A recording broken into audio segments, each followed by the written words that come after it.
Blood Time, the podcast that speaks to the bond, the emotion between coach and athlete at the interscholastic and intercollegiate level.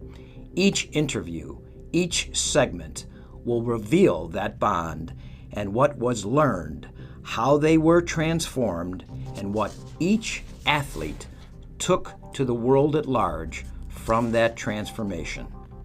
These stories will warm your heart and astound you altogether. Submitted for your approval. Now it is blood time.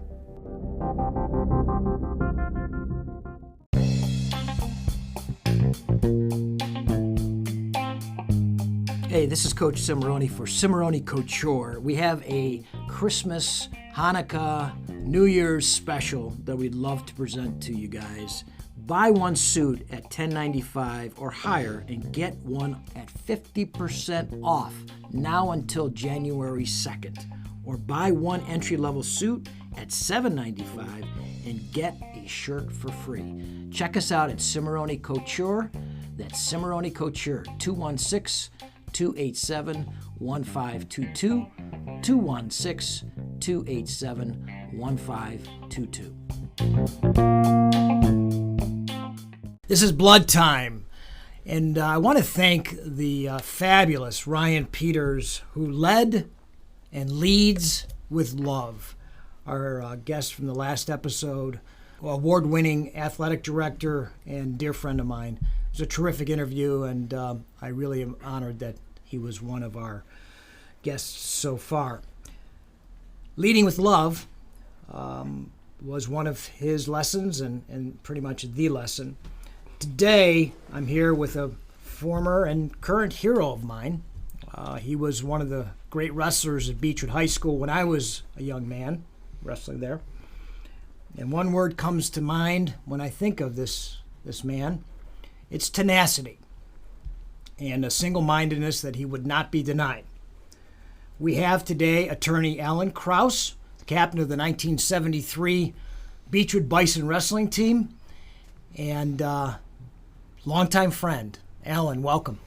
Well, thank you, Peter. You give me a lot of honor that I don't know how deserving I am. Well, let me tell you. Let me stop you there. But remember, this is from the eyes of a ninth grader watching an 11th grader beat the snot out of a lot of guys. Okay, and I wanted to be you. I wanted to be Mark Haywald. I wanted to be Doug Weiss, right? Okay, and those were all your contemporaries, and you stood toe to toe with those guys. Well, thanks. And those are all good memories, and they were both great, very good wrestlers. And yes. So you put me in some really good company with Ryan, and I know some of the other people you've had that you've interviewed, and I feel very, very honored to be among this group. Well, we're honored to have you. And Alan, obviously we talk about blood time, and we discussed it over the last episodes of what blood time means. And blood time is really the lessons learned, the foundational pieces that were learned, whatever room, court, field that you were on. And I know that obviously you were in the wrestling room at Beechwood, and you had the Hall of Fame coach that I did, Dominic I. Marino, Coach I, and you learned lessons there. But you had something that most people don't ever face. You faced your mortality. And you came through that. And I remember that you came into our room in 2014 when I took over the Beechwood wrestling team for the second time, and you transfixed us with that story about how you survived facing death. And you have taken that and built an incredible life since then. And so I'm going to turn it over to you, and I'm going to let you just elegantly and loquaciously talk about your life and what wrestling meant to you. Well, I think one of the first things you know as a wrestler, and especially since we have this common bond and background, is that if you've been through the process and an old friend who you wrestled with calls you up and said, will you do a favor for me? Right. It's like being in the Corps, you will certainly do it for them, for right. for that basis alone. So when I came and spoke to the team in 2014, I think I told you then, and I think I told the wrestlers, my story, it's not a story that I particularly share with everyone I meet because, quite frankly, it is a very old story to me. Of course. I know it is a new story to the people hearing it, but and it's not that it bothers me to talk about what I've been through. I've dealt with that many, many years ago. Of course. But I don't want to define myself by one event in my life. I'm a very fortunate person, and I've had, great success in my children and Sure. my family and in my career. I think that if we go full circle on this, that certainly wrestling was the foundation that really led to a lot of what I consider to be my success in life. The incident you're referring to merely gave me perspective. I love that. In life. I love that. So you start out with a foundation, and I raised 3 boys, and none of them wrestled. Well, welcome to the club. I got 2, and they didn't even sniff a mat. So go figure that. My girl was the jock. Who figured? Go figure, Well, right? Yeah. My kids were athletic, but I always felt that wrestling was a sport that had to call you. Well said. If you didn't have the calling, then it wasn't something that you're going to stay with, and that's not being critical of people who don't want to wrestle. It's just a very, very special sport that makes demands on you and pushes you beyond limits you ever thought you had. So I think it's unique in that way. I couldn't agree with you more, Alan. So, I told you before we went on the air that sometimes I will digress. So I remember my middle son, he had heard that I had wrestled and heard various stories, but quite frankly, I was in a plane crash when I was 20 years old. Mm-hmm. So after I was in a plane crash, I really had nothing to do with wrestling for a long time. And it was for a variety of reasons, but I didn't. First of all, physically, I couldn't wrestle anymore. Okay. But more than that, that was difficult, was to walk into a wrestling room, because when I was in this plane crash at the age of 20, yes. So there were 3 of us in this plane, and the 2 other people, young men who were in the plane, was my former roommate and a very good friend of mine, and my friend was flying the airplane that morning, and we had a crash. Okay. And both my friends were killed on impact. And yes, tragedy. It was horrific. And, listen, many, many years after an incident, we think nostalgically, or not to be nostalgic about a plane crash, but so when I say these were exceptional young men, it's easy to say at this point, but they were. They were really very talented, very bright guys.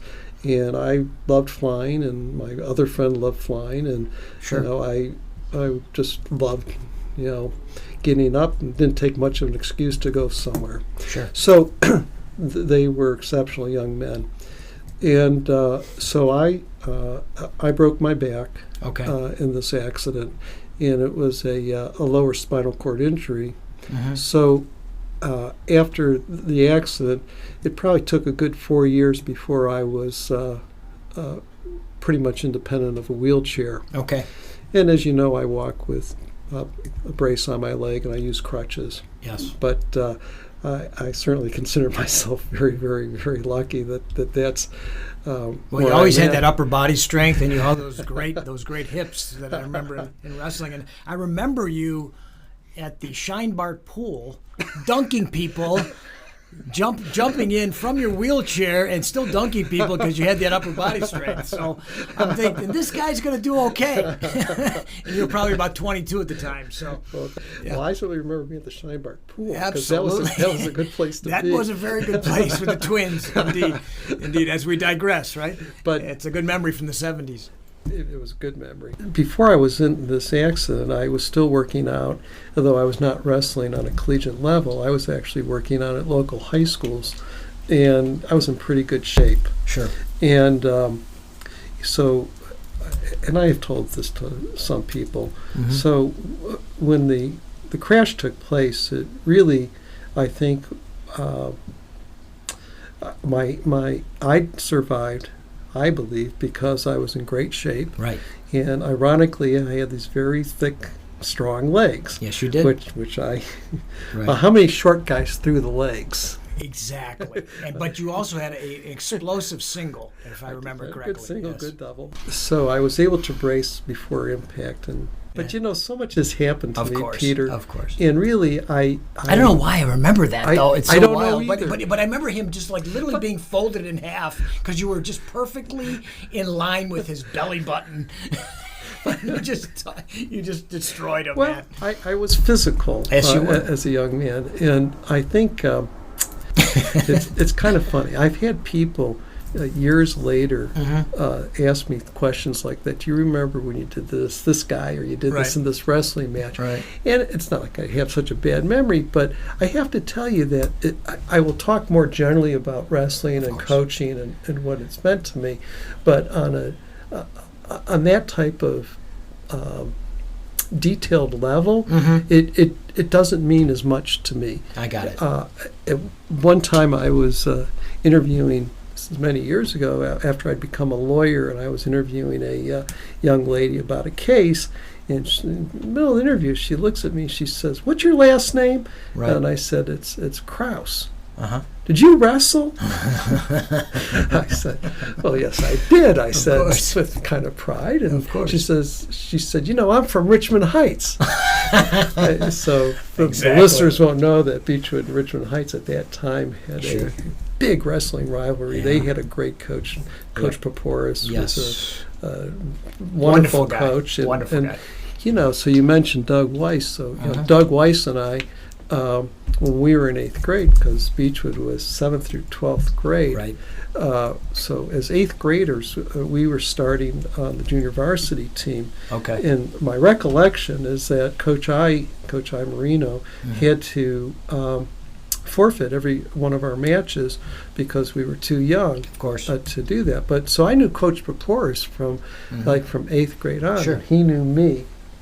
Meanwhile, so this gal, she says, "Oh, you're." By the way, that question is a Cleveland question because you don't get that down in Columbus back in the day, and you surely don't get that in Cincinnati or any other cities. But it's a Cleveland question. Did you wrestle? That's right. It's 1 degree of separation with wrestling. Right. Yeah, absolutely. Cleveland. Absolutely. So this gal says, "Oh yeah, Kraus. Sure. Yeah, you wrestled for Beechwood." I said, "Yes, I did." She says, "Oh yeah, we hated you." You used to smile at the crowd when you were pinning guys. So she remembered this. Absolutely. So in my senior year, I wrestled this guy, and if I think about it, I remember his Locally. Oh my gosh, yes. Yes, he was the quarterback who just came out for 1 year. I remember Yes, that. he was He the- thought he was the hot shot. He was the captain, and he Right. was the hero of the team. Right. And Wokley. Listen, I'm sure he was a very nice guy. I apparently was not. I don't know. I'm sure I wasn't. But it was my senior year, and we were at Richmond Heights. I remember that the place was packed. And Yeah, that always was. Those days were, Always was. sold out. And so he was really the fair-haired boy. Yes. And I did do a thing where I would, and I specifically did it with this particular guy, where I smiled at him, and when I did that, he lost his cool. Sure. So it was all tactic, just to really Of course. get him upset, and because once you lose your cool, Yep. as we were coached, then Yep. you lose your match. So and I did other things that I'm not really proud of in that match, in terms of I just should have pinned him and been classy, but I wasn't. And so meanwhile, right after they raised my hand, I went over to shake Coach Paporis' hand because I knew him for a long time, and I look over and they're restraining him from coming after me. Oh my gosh! He oh wanted, my gosh! Yeah, I remember this. Well, he wanted to kill me. Yeah. And I didn't. So I was like 18 years old. I didn't understand. Right. I wasn't even 18 yet. I was 17. I didn't understand why he was so upset because I was so stupid and young. Right. But I got it later. Sure. So we're talking about wrestling and coaching, and so what it means. So, we were both you and I were fortunate to have someone like Coach I. And I've talked Absolutely. about this in public because he just had an ability to handle difficult people. Yes, he did. And of course, I was wrestling. Sure. These were Jim weird. Dotson, Eric Mart, indeed. Well, we were all kind of. And it was the characters. time, though. It was the time, right? I mean, didn't we all were just starting to feel our humanity, right? We had come out of the summer of '69, right? Absolutely. The summer of love. Yeah. We were children of that, Right. So no, I think. And we were just feeling what could be possible. I think you put your finger on it. Sure. I don't think that people appreciate that. The children of the late 60s and 70s. The turmoil we were raised with. And culture and, Yes, and what was going on. And yet here we were in a discipline, a sport that required a tremendous amount of discipline and commitment. Yes. And to be a coach, trying to control the energies of teenage boys in that atmosphere was difficult. And the thing about this, I'll interrupt you again, is that the class of '73 had some great intellects. Oh yeah, we Alan Brown, right? I mean, you that did your whole homework. again, remember I'm a sophomore, right? Yeah, When you're a senior. Yeah. So, Alan, you had Jim Dotson, who literally was doing, I don't know, crazy like ohms and yoga and before everybody knew what the heck that was. And we were coming out of the Bruce Lee era, Yeah. where you're certainly getting in touch and saying, be like water. What does be like water mean? So all this philosophy was coming through, and also coming out of the 60s where we saw tanks on 110th and Woodland. That's true. The armed guards, the National Guard had just killed some of our brethren at Kent State Right. 2 years prior. Great social unrest. Indeed. And so to try to be a hard-nosed, Disciplined wrestler. Right. But to be a hard-nosed coach and try to control a group of wrestlers at a place like Beechwood who were aware of all this stuff, maybe at other schools they were also, would have been a challenge. So here's one of my observations, having raised 3 kids, all who were involved in athletics and were exposed to all kinds of coaches. Sure. And having to talk to them about various coaches. And just from what we read in the newspaper or on the internet all the time, course, yeah. the good and the bad coaches can do. Sure. Unfortunately, a lot of times we read more about the bad in recent history. That sells and clicks and all, Right. whatever But- media we're talking But I about. think the takeaway is that coaches have a tremendous influence upon young minds. No doubt. Because they're telling us how to do things. They're instructing us, and they really are very influential. Absolutely. And it could be a terrible experience for some kids, or it can be a great experience. Yep. I think I can talk to people who went to Beechwood. It was, for the most part, a great experience. It was. You know what? And we talked about over the last episodes is about that coaches are a third-party endorser of the foundational pieces that the parents are bringing to the child. That's a good way of putting it. And sometimes they're the only voice. So they have this incredible responsibility, and power that they're the third-party endorser, or they're the only voice. And so when you have both of that, you better pay attention to what you're doing, because you're molding young lives. Spoken like a coach who's really given it some thought. Indeed, So you've indeed. done. I don't take it lightly. You Or can't. capriciously at all. You can't.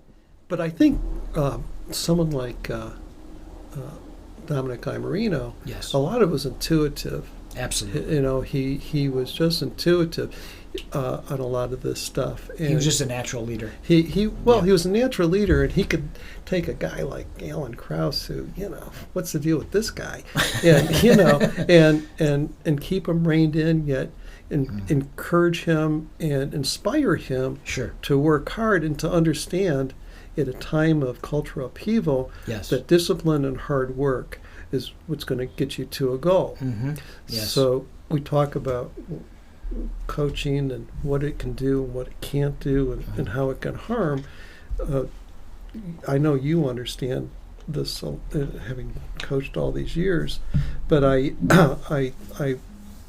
had to talk about this with my kids, because sometimes they didn't have the best coaches. Sometimes they had some exceptional coaches. Right. And I said, you know, first of all, fortunately, I'd like to think that in our house, you get a lot of instruction from your parents. So if you are exposed to a coach that's not so good, you can talk to us and we can say, hey, don't worry about it so much. You know, because you're going to have good coaches and bad coaches in life. You're going to have good human bosses, beings, indeed.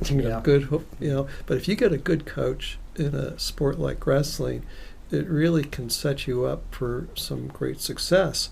So I was in this plane crash, and here I was. I still was defining myself to a great extent, although I always was a reader, and I like to believe I was a thinker, but I was still a kid. Right. But I defined myself physically. You know, I was a wrestler. I could work hard and I could do these things. But you know, but when you wake up and you're, you know, like you're, you know, in a wheelchair, you got to think about, okay, so where does that leave me? Right. You know, how do I define myself going forward? And how do I recover from this trauma? Right. And the lessons I learned from Coach I and some other coaches got me through a great deal of the hard stuff. And it had to be a tremendous amount of hard stuff. Well, it was hard. You're just redefining yourself as a human. Yeah. I can't tell you that it was, you know, I was the next day, okay, we're just going to get up and beat this thing. But I had I had great parents. I had brothers, and they were all on my side. But I also had this basic training, as I started wrestling when I was about 10. Wow. 10, when Doug and I wrestled at the Heights YMCA. Right. And Eric and some of us who did this. But I was able to use those life lessons and really trying to recover physically and emotionally from this trauma. Right. And it really was instrumental. Sure. And I'm not saying that you have to be a wrestler to recover from having your back broken. No. There's lots of people who recover from these injuries, but I think you need a certain type of foundation when it comes to working through. Like the thing about wrestling is that, and also recovering from what I had to do, was doing something beyond what you thought you could do physically. Right. So even now, you know, when I work out, you know, I got some young guy who I pay to beat me up in a gym. I love it. I love it. Yeah. You know, I say to people, if I were a little bit more disciplined, I wouldn't need pay somebody to beat me up. And it's actually a little creepy, because it's you know there are people who pay to get beat up, but it's funny. But it's not like that at all. Exactly. You know? Exactly. Yeah, I get it. But so you know, my trainer will say, "Do you think you can just fill in the blank?" Right. I said, listen, anytime you ask me the question, do I think I can do something, the answer will always be the same. The answer is yes. Exactly. Now, I don't know if I can do it. but I'm going to go for it. If you ask me, do you think you can do this? Right. Yes. Yes. I may fail, but I believe I can do it. See what I'm here. I'm here, right? I'm here. Well, that's a beautiful sentence. That's a beautiful sentence. You know, it's amazing because what I have garnered from knowing you over all these years and seeing you transform your life is, and we talked about tenacity, but it's also about that self-love, that self-belief that I think probably gravitated you to the sport of wrestling. So maybe you were just born to be a wrestler. Maybe. I don't know. It could be. I mean, I was physical. When I played football, I have to admit, I liked being a linebacker. I know you did. I liked tackling people. Right. But what I liked, I think what also appealed to me about wrestling, and it ties into what I do today, is I appreciated the strategic part of wrestling. Sure.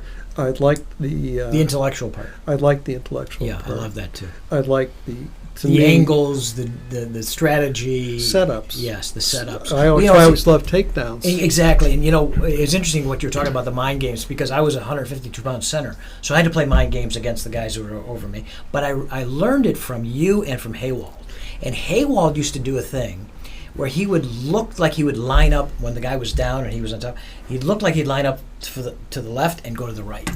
So he would always play that mind games, and he was a state champ, but it was interesting because I thought to myself, this is intellectual. This is a chess match as well as this brutal ballet, if you will. Right? Hand-to-hand combat. Absolutely. And I'll tell you, the guy who really opened my eyes to that part, and you talk about Mark, is when Rick Saunders, oh my gosh, the ultimate, the silver medalist from the 72 Olympics. Yep. 72 Olympics, but he was also a world champion. Yes, he was. Prior to that, he was a world champion. He might have been silver.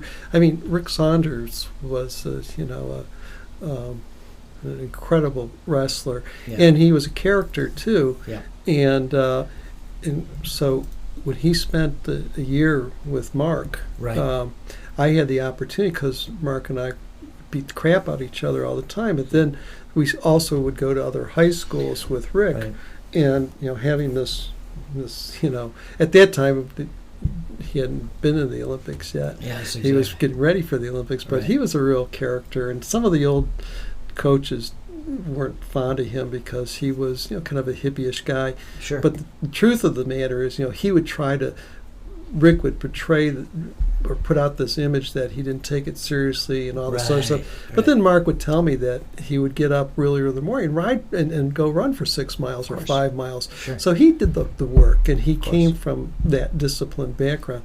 But when I was working with Saunders, and I think he did the same thing with Mark, he showed me how you really could be so strategic in this sport, and I really appreciated it. So here I am, a lawyer, yes. and I'm I'm kind of a dinosaur because I'm a general litigator. Okay. So I go to court and I try cases. I try to settle cases. I do all kinds of different things, but just like with wrestling, right. Trial work is all about preparation. Of course. It's all about doing the work before you're in trial, just like you do it in you do all your training in the training room. That's in your practice room, and then it's strategic. Strategy. It's all strategy. Yes. It's also wanting to compete, and it's confidence too. It's wanting to compete. Because you're prepared and you're ready to compete with the strategy. And then after that, just like with wrestling, if you listen, I used to tell this to my kids. They just probably thought it was their dad saying dad stuff. I said, if you prepared and you give it your best effort and it doesn't work out your way, what are you going to do? Exactly. Maybe you weren't supposed to win that day. Maybe that guy's a better fill in the blank than you. Right. And that's okay. And and you'll learn. And that's the other lesson that I learned from wrestling. You lose, you lose. Deal with it, buddy. Very honest sport. It's the honest. It's the most honest sport. There's nowhere to hide. So these are great for me, because I can only talk about for me, but I think other people share the experience. So for me, it's understanding that there are things that are beyond your control, and you're going to meet some people who are better than you in terms of their skills, Yes. or maybe they're in the legal arena. Maybe the facts are such that you're not supposed to win, but you're always supposed to give it your best, and you're supposed to prepare. That's what you got to do. You know, and Alan, I'll tell you, I tell the guys that if your best is to be a 500 wrestler, you're my hero. And if your best is to be third in the state and you take fourth, we got to talk. We got to talk. Well, I think you put your finger on something, You know what I mean? when it comes to coaching. Mhm. And again, when I think back on my lessons and what I was exposed to, one thing that I knew but appreciated greater to a greater extent when I got older is the coach who treats all his athletes Absolutely. the same. Absolutely. So you could be the stud of the team, Yep. but you're not going to be treated any differently than the guy whose best effort is a 500 wrestler. Right. That's the only way you can do it. Absolutely. To be a good coach. Absolutely. If you don't do that, I think by definition you're a bad coach. You're a bad coach. And I also think that's what Marino did. Absolutely. I think that he didn't. Listen, we all knew who good wrestlers were. We all knew Mark Haywald was a great wrestler. Right. But I don't think Marino said, "Oh, you're a great wrestler, so you don't have to do 30 laps." No, quite the opposite. It wasn't going to happen. No, quite the opposite. So, yeah. And he taught me that. I will just tell you that this also sticks in my head in more recent history. So, more recent history for an older guy is like 20 years ago. I hear you. I hear you. Well, maybe. Oh my gosh. Whatever. Right? I was sitting in like the 90s is like recent history, right? right, isn't it? I know. What happened? I was sitting in one of the many gyms I sat in, and this is when my son Alex was wrestling. Right. And so I'm sitting there, and I'm talking to some father there's watching his kid, and nice guy. I said, did you wrestle? Yeah. He said, yeah, but I wasn't very good. Okay. That's what he said. He's like dismissing. I wasn't Okay. very good. Right. I said, well, let me ask you a question. Right. Because I wrestled. Yeah. I said, did you ever miss practice? Yes. Oh, no. There I didn't you miss go. practice. Yeah. You didn't miss practice. Right. I said, did you work hard at practice? Right. Oh, yeah. Yeah. I worked hard. Right. And when you went into a match, did you work as hard as you could? Well, I did. I said, dude, you're in the club. Exactly. Without question. Because you're part of the court. you're Right. in the club. Right. Because that's all you take away. Yes. That's all you Yes. take away. Yes. Yes. I really meant what I said to this guy. I said, you have nothing to be ashamed of. You weren't a good wrestler. And I said, anyway, aren't you aware of the 10-year rule? Yeah. He said, what do you mean the 10-year rule? Yeah. I said, yeah, there's a 10-year rule. Right. He says, what? I said, it's the state champion rule. 10 years later, everyone was a state champion. Or at least second in the state, Or right? second. I can't tell you how many times. Second in the state, no, you weren't. But that's okay. We're good.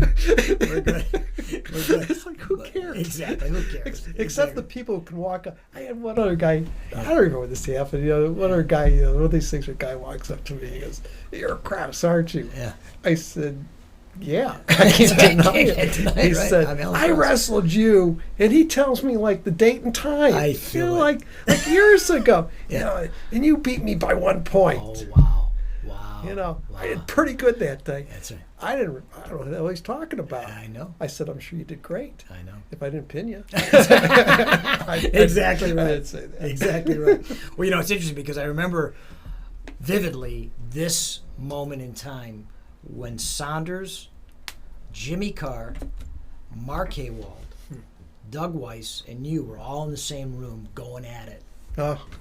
And I said to myself, and I was a 9th grader, and I said to myself, I got to watch this. Because we had 2 Olympians and you guys. And it was like a bunch of tomcats going at it, man. Yeah. The fur was flying everywhere. And it as a young man, it really inspired me to be something in the sport if I could be. It was pretty cool. Well, I said my kids didn't wrestle, but of course my middle son Alex did wrestle. Right. And So here's the irony of certain things that happen in your life. So when I was like 9.5, whatever it was when I started this, and the person would remember is Doug, because if he ever listens to this, he knows he remembers everything. Of course he does. But just get him at Starbucks, he'll tell you. he does. He's scary. Absolutely, yeah. It's scary what he remembers. But there was no youth wrestling for us to go to. Right. We lived in Beechwood, so in order to find youth wrestling, we went to the Heights YMCA. Yep. That's where we went because that was the only close by youth wrestling. So, so fast forward many years. I live in Cleveland Heights. I've lived in Cleveland Heights for 34 years or whatever. Love the Heights. So when my son wanted to wrestle, and I had not had anything to do with wrestling really since my accident, so this is many years later. Right. I said, well, let me make some calls and let me see what's going on.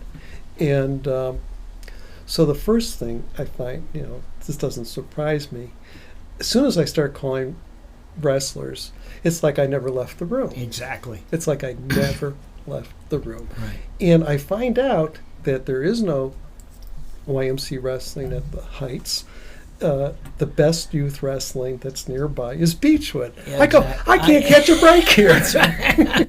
You got to go back to Beechwood. I got to go to Beechwood. So yeah. I remember walking into the gym with my son, and all these guys were there. That some were new. I make new friends like Ryan and Scott Peters. Sure.